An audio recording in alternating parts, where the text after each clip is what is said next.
Brother Mwamba here, children of God. Today I would like to read the book of Psalm 69, verses 10 to 13, which reads, "When I poured myself out in prayer and fasting, all it got me was more contempt.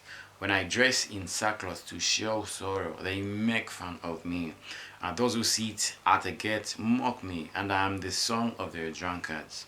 But as for me, my prayer is to you, O Lord. In the acceptable time, O God, in the multitude of your mercy, hear me in the truth of your salvation." So, David the Bible shows us that David experienced what you could be experiencing today. Today you might be wondering whether, loving the Lord, serving Him, and obeying Him is really worth it, because, the more you pray, the more you come to realize that things get worse and worse, and you've reached a level where you've come to even doubt maybe your fasting, your prayer and fasting, because you'll be coming out of prayer and fasting, only to find the worst things happening in your life, to a level that when you compare to the days that you don't fast, it would even be better for you not to fast. But this is what David experienced, and you might be going through these things, because of the needs that you have. It could be that you might be looking for a job, other people for marriage, other people maybe they need release, they need freedom. Some they have relatives who are in prison, so they are fasting for them. Some people, they really want their lives to start make sense. They need deliverance.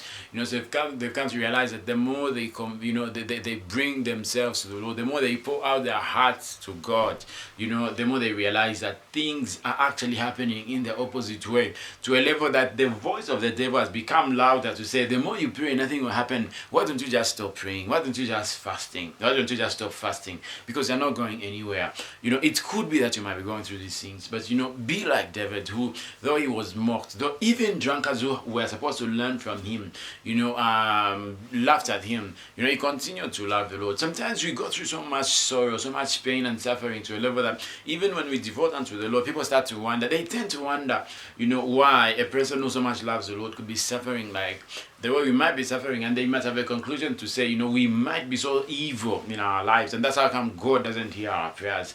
But do not lose focus. Do not, lose, that relationship that you have with God. God is going to hear you. God is going to remember your prayers every time you devote to Him. And you must know that though things may not change now, God hears you every time you talk to Him. God, loves you for trusting in Him to a level that you are able to even fast, so that your relationship with Him may grow stronger. You have to continue pushing, because when God starts to remember you, all the things that you are going through today, and people who might be laughing at you, mocking you, and thinking that there's nothing good that will come out of your life, then they will learn that the love of the Lord is sure, truly sure. And your situation may bring many people to God. I believe my prayer to God when people mock me is not for God to bless me so that they see that I'm better than them, but that they may learn that God is able to hear prayer even when I'm discouraged, and that though people may laugh at you, provided you continue in the Lord, God will answer your prayers. And yes, God has the ability to create or make a table before our enemies, but our focus is to love God more and to have a relationship with God more.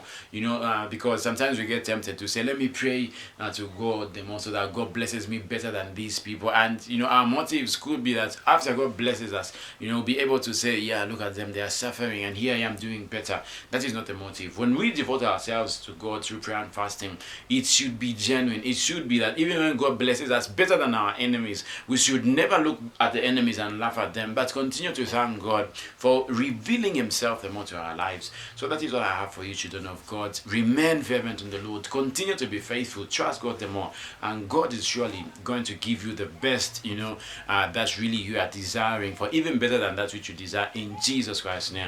I'm Brother Mwamba. Thank you for watching.